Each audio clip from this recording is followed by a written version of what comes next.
The first medication in the group we have acetaminophen. Acetaminophen, how this medication work? Acetaminophen, as you can see, considered like antibiotic and analgesic agent. Antibiotic and analgesic agent. We don't have effect of on the inflammation. Some of the textbook consider like acetaminophen weak anti-inflammatory agent due to the minimal effect on the peripheral tissues. So acetaminophen on the peripheral tissue very weak on the peripheral tissues. However, the main effect of acetaminophen will be on the central nervous system, on the brain. So how this medication work, how the acetaminophen work? Acetaminophen, Tylenol mainly work on the brain by inhibit prostaglandin in the brain, prostaglandin synthesis in the brain. So we need to remember that acetaminophen main side effect, main side of effect will be in the brain, central nervous system, inhibit prostaglandin synthesis. Weak effect as anti-inflammatory due to the lack of effect on the peripheral tissues.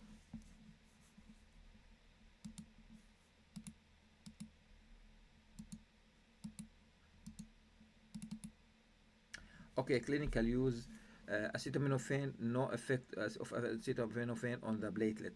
So we don't have any effect on the platelet. We're talking about if you compare that with the aspirin, for example. Aspirin is considered like antiplatelet medication. For this reason here, acetaminophen does not affect the blood clotting or platelet function. Next, we have this medication, acetaminophen, considered ideal for patient who need pain, patient who need like medication name for pain and fever without maybe affecting the bleeding time. So please remember acetaminophen, no effect on the blood clotting, no effect on the bleeding time, no effect on peripheral tissues, and mainly affects central nervous system. Okay, alternative to the aspirin, yes, we can use acetaminophen to treat pain and fever instead of using aspirin.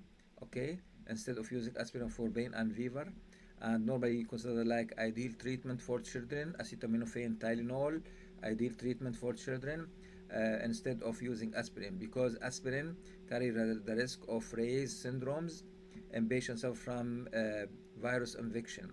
So children suffer from virus infections such as chickenpox. The study found that aspirin may increase risk of Ray's syndrome.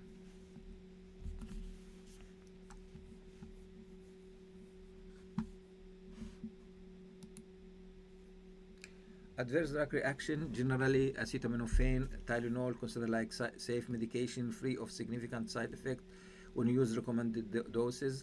So acetaminophen with the recommended doses you consider like safe. What happened if you use high dose of acetaminophen?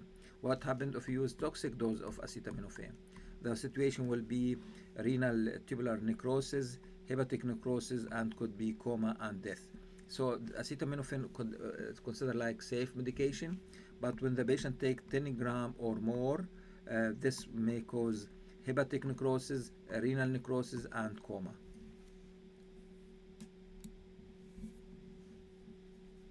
Okay, we're done with the acetaminophen. We covered the acetaminophen in general.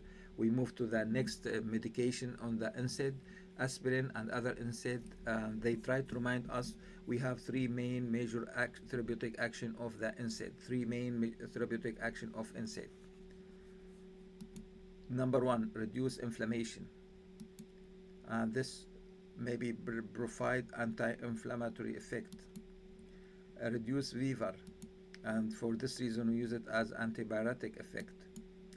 Reduce pain, we use it as analgesic effect. So we have three main clinical use: anti-inflammatory, antibiotic, and analgesic effect due to the effect on the maybe it's a site of action like inflammation, fever, and pain.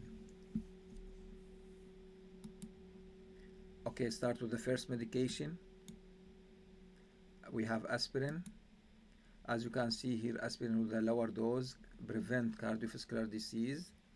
Okay, prevent cardiovascular disease, prevent stroke, prevent myocardial infarction.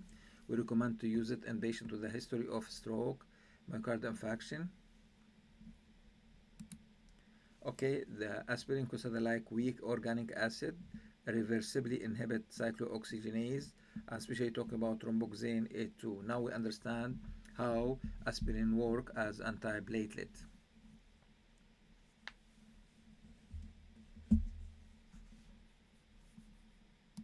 However, uh, aspirin, we remember that aspirin irreversibly inhibits cyclooxygenase. Comparing with the other NSAID reversibly inhibits cyclooxygenase. We need to remember that this is an important concept to compare between, if you need to compare between aspirin versus other NSAID. This is reversible, this is irreversible.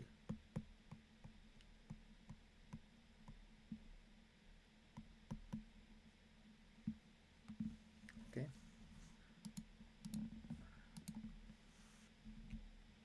Okay, we're done with the aspirin.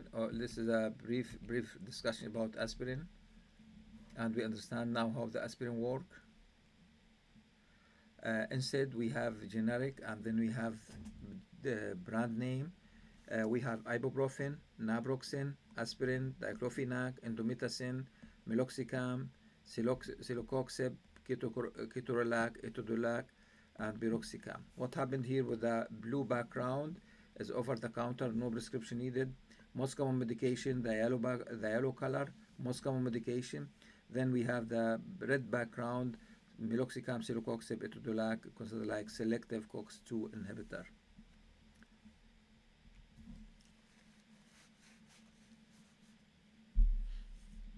Speaking about brand name, we need to be familiar with the brand name. For example, here, Advil is a brand name for ibuprofen, Aleve brand name for naproxen, Aspirin Bayer for the aspirin, diclofenac. We have two brand names, Voltaren and Cataflam. Voltaren when you talk about diclofenac sodium, Cataflam when you talk about diclofenac potassium. Indomethacin, Endocin, Meloxicam, Mobic, Celecoxib, Celebrex, Piroxicam, Felden, Theabrofenic acid, Sorgam, and so on. So we have a list of medication. This is a less popular medication, but here the most popular medication we need you to be familiar with. How this medication work? What is or are the action of NSAID? Number one, NSAID has anti-inflammatory effect. Okay, number one, the NSAID has anti-inflammatory effect.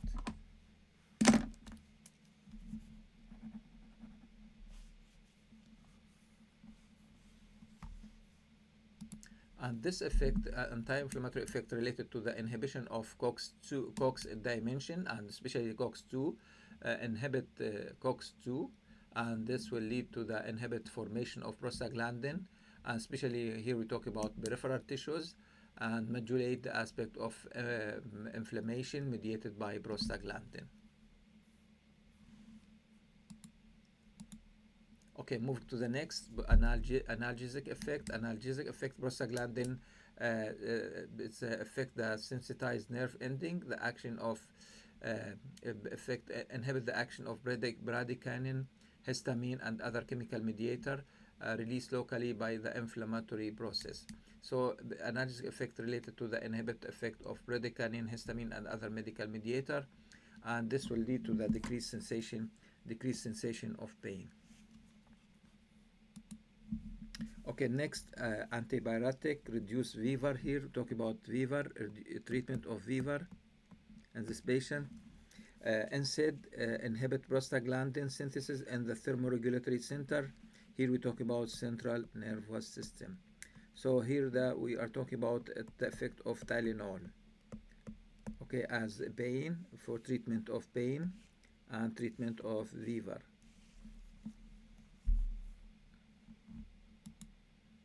Okay, what is the effect of aspirin on the platelet? Okay, we need to understand we have balance between two main prostaglandin in our body. We have prostacyclin. Let me clean it again. We have prostaglandin type I, prostaglandin I, which stand for prostacyclin, another name. Then we have thromboxane A2.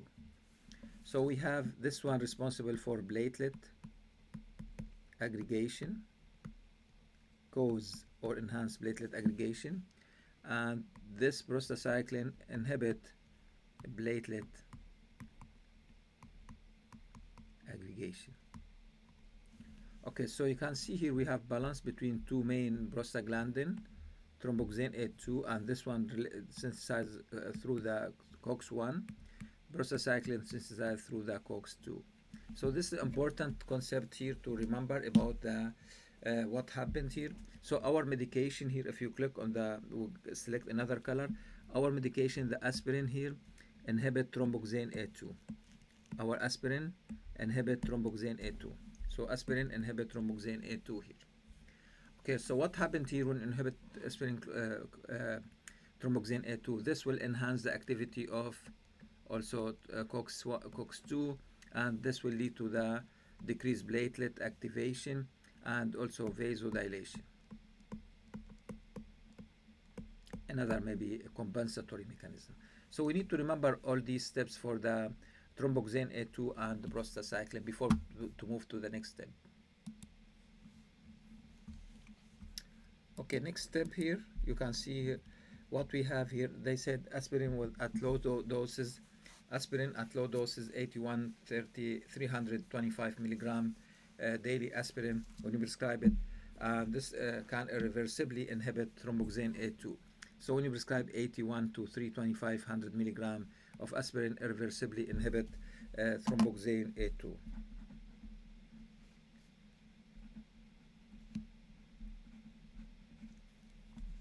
Okay. Then we, as a result of that, when you inhibit the thromboxane A2, this will lead to the prolonged bleeding time, and you can compare the aspirin with the Tylenol when you have a discussion about that. Okay, so commonly available OTC aspirin, we have aspirin 325, we have 650, we have baby aspirin, we have regular strength aspirin, we have chewable aspirin, we have buffered tablet, we have enteric-coated tablet. You can read all these preparation, all the detail at your own time. But you can see from the slide here, we have different pharmaceutical product available for the aspirin, like aspirin, baby aspirin, regular aspirin, chewable aspirin, buffered aspirin, enteric-coated aspirin.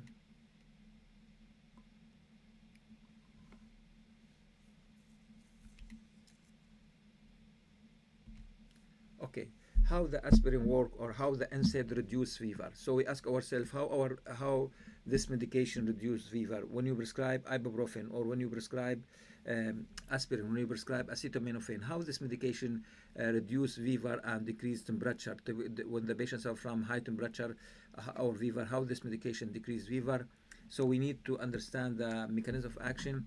When you have infection, when you have hypersensitivity, when you have malignancy, when you have inflammation, the pyrogens will be released under the effect of cytokines and white blood cells. So white blood cells, cytokines, enhance release of pyrogen, and this pyrogen stimulate the synthesis of prostaglandin, and we know that prostaglandin responsible for pain, fever, and inflammation, and this will lead to the stimulation of hypothalamic respiratory center and increased fever. So you can see here that we understand the situation: infection, hypersensitivity, inflammation, under the effect of white blood cells and cytokine, release pyrogen, stimulate prostaglandin, and this will stimulate the thermoregulatory center in the brain on the central nervous system.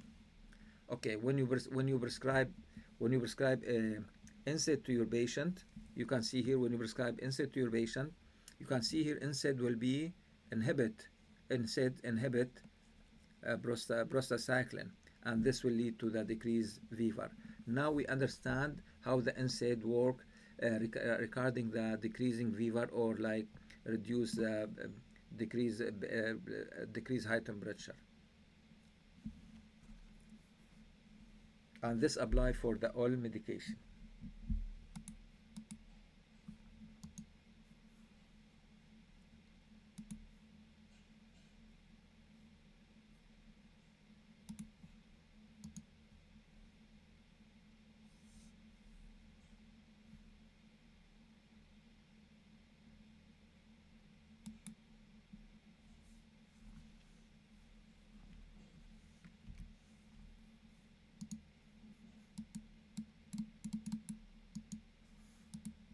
Okay, moving to the next.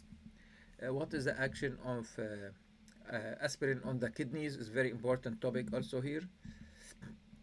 As you can see here, when you inhibit COX, cyclooxygenase, first of all, before we go further here, prostaglandin, and this one is coming from the COX-1, lead to the formation of prostaglandin, and this is very important for renal blood flow and maintain renal blood flow.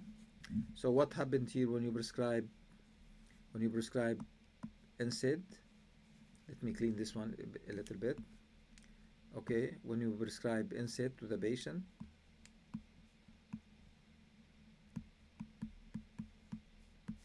NSAID will inhibit COX, and here especially we talk about COX-1, and NSAID inhibit COX-2. Okay, and this will lead to the decreased pain, treating pain, inflammation, what else, and fever. This is maybe the benefit of. With the inhibiting COX-1, we talk here about the kidneys. Okay, this will lead to the decreased prostaglandin. Decreased prostaglandin lead to the decreased renal blood flow, and this will lead to the activate system called renin angiotensin aldosterone system. So when you activate renin aldosterone, angiotensin aldosterone system, this will lead to the water retention here. This number one. This will lead to the edema, sodium retention, and hypernatremia. This will maybe lead to the increased blood pressure and overload of the kidneys. So you can imagine here the effect will be on the kidney. Decreased renal blood flow is very important, maybe side effect. Okay, next step, so you can see here what we have by inhibiting COX. This will lead to prevent synthesis of prostaglandin, and we know that prostaglandin is very important to maintaining blood flow, and this will cause vasoconstriction. Decreased synthesis of prostaglandin, this will lead to the retention of sodium and water, edema, and hyperkalemia. Okay, some NSAID, maybe most of the NSAID except aspirin, most of the NSAID occur by the all NSAID except aspirin. Interstitial nephritis may caused by the NSAID. So effect on the kidney, two things. Number one, decreased renal blood flow. Number two, interstitial nephritis except aspirin.